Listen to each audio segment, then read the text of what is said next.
தொடரலாம். இது கேள்வி நேரம். தமிழகத்தில் கூட்டணி ஆட்சி சாத்தியமா என்ற தளத்தில் விவாதித்துக் கொண்டிருக்கின்றோம். நம்முடைய இடைவெளிக்கு பிறகு காங்கிரஸ் கட்சியினுடைய சட்டப்பேரவை கொறடா வழக்கறிஞர் விஜயதரணி அவர்களும் இணைகிறார். அவர்களிடமிருந்தே தொடங்கலாம் இந்த விவாதத்தை. வணக்கம். காங்கிரஸ் கட்சியினுடைய தலைவர் EVK இளங்கோவன், நிபந்தனைகள் இல்லாத கூட்டணி எல்லாம் கிடையாது, நட்பு கூட்டணி என்ற காலமெல்லாம் இப்போது முடிந்து விட்டது, எங்களுக்கான நிபந்தனை மிக தெளிவாக சில விஷயங்கள் அப்படின்னு சொல்கிறாரு. வழக்கம் போல மதச்சார்பற்ற ஒரு கூட்டணி, அதை ஒன்றும் வலியுறுத்துகிறாரு, மதுவிலக்க வலியுறுத்துகிறார். இதையெல்லாம் தாண்டி அவர் பிரதானமாக வலியுறுத்துவது அமைச்சரவையில் இடம், பங்கு, கூட்டணி ஆட்சி, அதை ஏற்றுக்கொள்ளக்கூடிய கட்சியோடு மட்டுமே கூட்டணி அப்படின்னு சொல்கிறாரு. அப்படின்னு சொன்னால் இன்றைய தேதியில் நிச்சயமாக காங்கிரஸ் அதிமுகவோடு கூட்டணி சேரக்கூடிய மனநிலையில் இல்லை. அதனால் தொடர்ச்சியாக நீங்கள் அதிமுக எதிர்த்து வந்திருக்கிறீங்க. தேசிய ஜனநாயக கூட்டணி பாஜக ஒரு பக்கம் நிற்கிறார்கள், அவர்களோடு நீங்கள் இணைவதற்கான சாத்தியக்கூறுகளே இல்லை. இதை தாண்டி இன்னொரு பக்கம் இன்றைக்கு மக்கள் நல கூட்டியக்கம் என்று இருக்கிறார்கள், அவர்கள் உங்களோடு முரண்பட்டு இருக்கிறார்கள், நீங்களும் அவர்களோடு முரண்பட்டு தான் இருக்கிறீர்கள். பல விடயங்களில் அவர்களோடும் கூட்டணி சாத்தியமில்லை.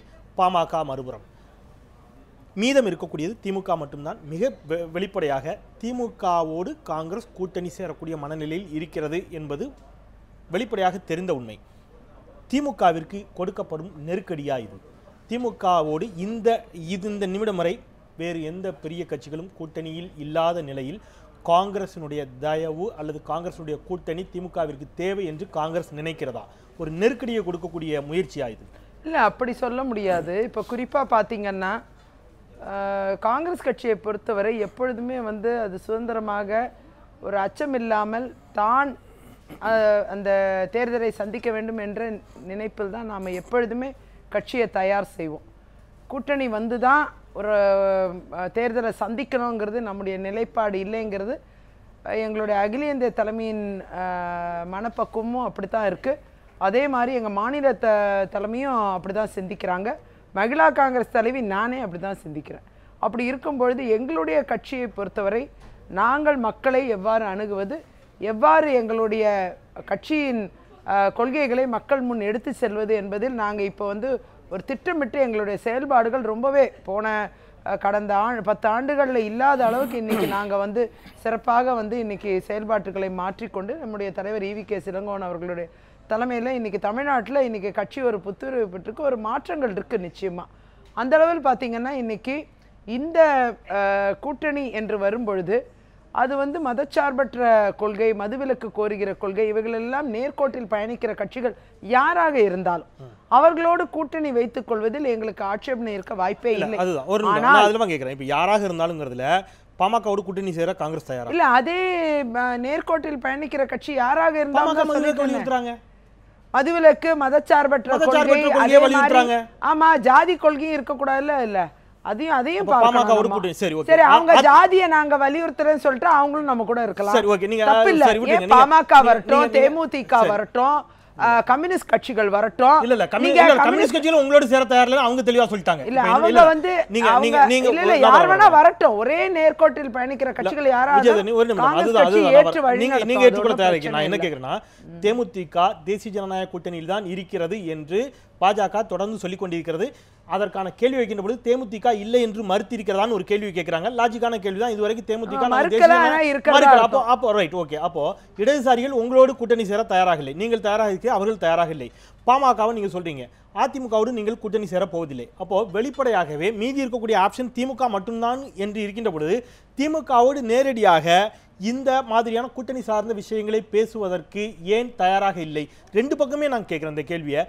ஒரு ஊடகமாகவே, ஊடகங்களின் வாயிலாகவே இந்த கூட்டணியில இடம் தந்தீங்கன்னா, மந்திரி சபையில இடம் தந்தீங்கன்னா, இது போன்ற நிர்பந்தங்கள் திமுகவிற்கு மட்டுமானதாகத்தானே நாங்க எடுத்துக்க முடியும். நீங்க எடுத்துக்கிறது தான் தப்புன்னு நான் நினைக்கிறேன். வேற யாரும் இல்லன்னு நீங்க நினைக்கிறது தப்பு. வேற யார் இருக்காங்கன்னு இருக்காங்க. அதாவது நீங்க சொல்லக்கூடிய மக்கள் நல கூட்டணின்னு சொல்ற வைகோவோ, CPI, CPM இவங்க எல்லாமே இன்னுமே ஒரு அவங்களோட கூட்டணி உறுதியான ஒரு அமைப்பா இன்னும் பார்க்க முடியல.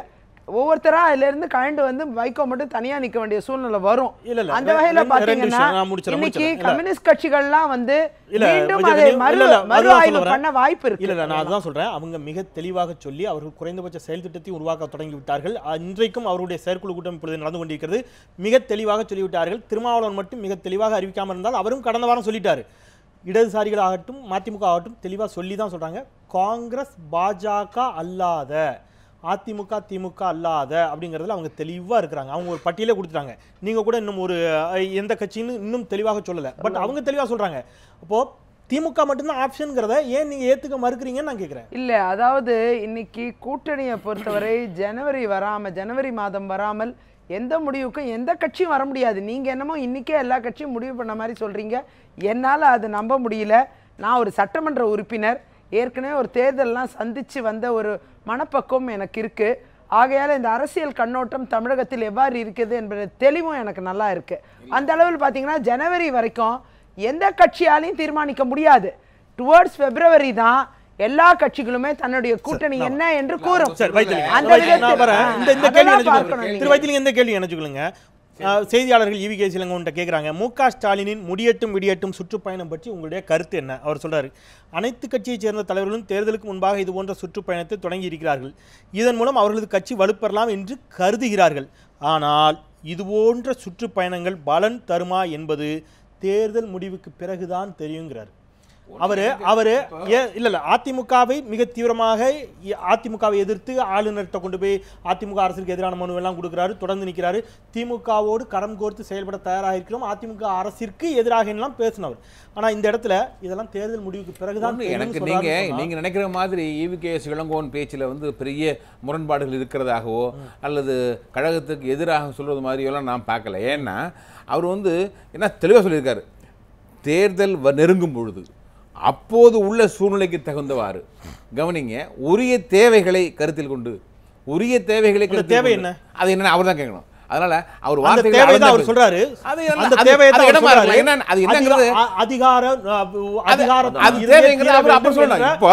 எதுவாக இருந்தாலும் தளபதியும் தெளிவா சொல்லியிருக்காரு, இவரும் தெளிவா சொல்லியிருக்காரு, உரிய தேவைகளை கருத்தில் கொண்டு முடிவெடுக்கப்படும் அவர் சொல்லியிருக்கிறாரு. தளபதியும் சகோதரன், அதாவது இப்ப பிரச்சனை என்னன்னா, அகற்றப்பட வேண்டிய மக்கள் விரோத ஆட்சி, இப்படி உடன்படுகிறீர்களா? உடன்படுகிறோம் என்று சொன்னால் சகோதர மனப்பான்மையோடு உட்கார்ந்து பேசுவோம். என்னென்ன பேசுவோம், பேசும்போதுதான் தெரியும். இப்பவே நம்ம பொது மேடைகளில் விவாதிக்க வேண்டிய விடயம் அல்லது. அப்பொழுதுதான் அதாவது நிபந்தனைகள் எல்லாம் நிபந்தனை என்ன இப்பொழுது சொல்லியிருப்பதெல்லாம் அவருடைய விருப்பம். தலைமை ஒப்புக்கொள்ளுகிறதா? நான் முன்பே சொன்னேன், தலைமையினுடைய பிரதிநிதி கொஞ்சம் ஒருவேளை இந்த கேள்வி உங்களை காயப்படுத்தினால் கடுமையாக இருந்தால் அதுக்காக நான் முதல்ல வருத்தத்தை தெரிவிச்சுட்டே கேட்கிறேன். நீங்க அதிமுக ஆட்சி ஆற்றணுங்கிறது உறுதியா இருக்கிறீங்க. தனித்து அதை அகற்றக்கூடிய பலமும் துணிவும் இருக்குதுன்னு சொன்னா நான் முடிச்சிடறேன். இருக்குதுன்னு சொன்னா எப்படியாவது கூட்டணியை பற்றிய தொடர்ச்சியான பேச்சுக்களும் நடவடிக்கைகளும் ஏன் மிக உறுதியாக தெரியல. அதாவது நாங்க தளபதியுடைய அழைப்பு, நீங்கள் அவருடைய வார்த்தைகளை நீங்க கவனமா பாருங்க. இந்த அதாவது நிபந்தனைகளை விதிக்கல, மக்களிடம் நம்பிக்கை வைத்து நேரடியாக மக்களிடம் சென்றிருக்கிற ஒரே தலைவர் தளபதி ஸ்டாலின். அவர் போயிருக்கிறார். எந்த நிபந்தனைகள் இல்லாமல் சகோதரத்துவ முறையில் கூட்டணிகளை ஏற்படுத்துவோம்னு சொல்லியிருக்கிறாரு. கூட்டணி ஏற்படுத்தணும் அவருக்கு சொல்லிருக்கிறது நினைப்பாகும். அதாவது நீங்க அதுல நான் சொல்ற அந்த வாசகங்கள் தான் இதுதான் எனக்கு வந்துருது. அனைத்து துறைகளிலும் தோற்றுவிட்ட அதிமுக அரசை அகற்ற வேண்டும் என்பது மக்களின் நினைப்பாகவும் நிபந்தனையாகவும் இருக்கிறது. அதை ஒட்டி நடத்தப்படும் பரஸ்பர பேச்சுவார்த்தைகளின் அடிப்படையில் சகோதர மனப்பான்மையோடு கூட்டணி அமையும், நிபந்தனைகளை விதித்து அல்ல. இதுதான் சரி. அதுதான் கேக்குறேன். கூட்டணி அமைக்கணும் நான் கேக்குறேன். இல்ல அமையும் சொல்றதுங்கிறது மக்களோட எதிர்பார்ப்பு. ஏன் அமைக்கணும் நினைக்கிறீங்க நான் கேக்குறேன். நீங்க தனித்து பலமா இருக்கீங்க. இப்ப இதுவரையில் இல்ல அதிமுக இதுவரையில் அதிமுக விட்டுங்க. நான் திமுக கேக்குறேன். இல்ல கேக்குறது திமுக. உங்களுடைய கேள்வியே ஏன் அமைக்கணும் நினைக்கிறீங்க இல்ல என்று சொல்ல. என்னன்னா இதுவரையில் தமிழகத்தில் கூட்டணி ஆட்சி அமைந்ததில்லை. பொருள் இருக்கு. நான் கேக்குறது அதிமுக ஆட்சி அகற்றுவதற்கு தனித்தே அகற்றுவதற்கு திமுகவிற்கு பலம் இருக்கிறதா? பலம் இருக்கிறது என்று நம்பித்தானே மக்களிடம் சென்றிருக்கிறோம். அப்ப ஏன் கூட்டணி கூடுதல் பலம்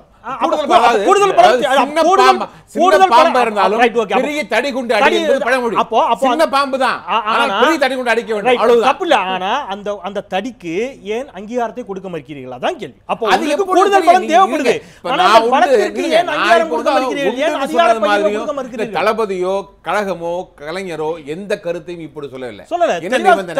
என்ன பேச்சுவார்த்தை அப்புறம் 4 மாதத்திற்கு பிறகு பேச வேண்டிய நிபந்தனைகளை இப்பொழுது பேசுவது என்பது நடைமுறைக்கு சாத்தியமில்லாத ஒன்று. ஐயா சொன்ன மாதிரி எந்த முரசொலியை பார்த்து படித்தாரோ அதே முரசொலியில் தான் மக்களும் படித்தார்கள். இனிமேல் காங்கிரஸ் கட்சியோடு கூட்டணி இல்லைங்கிறத மரியாதைக்குரிய அண்ணன் ஸ்டாலினுடைய அறிக்கையை ஒன்று. இன்னொன்று, இப்போ கூட்டணி ஆட்சிங்கிற வரும்போது இந்த தத்துவமே வந்து திராவிட முன்னேற்ற கழகத்துக்கும் காங்கிரஸுக்கும் பேச முடியாதுன்னு நான் நினைக்கிறேன்.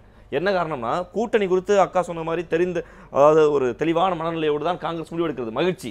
ஆனால் வென்ற பிறகு ஆட்சியில் யாருக்கு பங்கு, யார் அமைச்சர் என்கிற முடிவை காங்கிரஸ் கட்சி எடுத்ததா இல்லை நீராளாடியா எடுத்தாரா? நீராளாடி தான் எடுத்தார் என்று நான் சொல்லலை, இங்க இருக்கிற அத்தனை ஊடகங்கள் சொல்லிச்சு.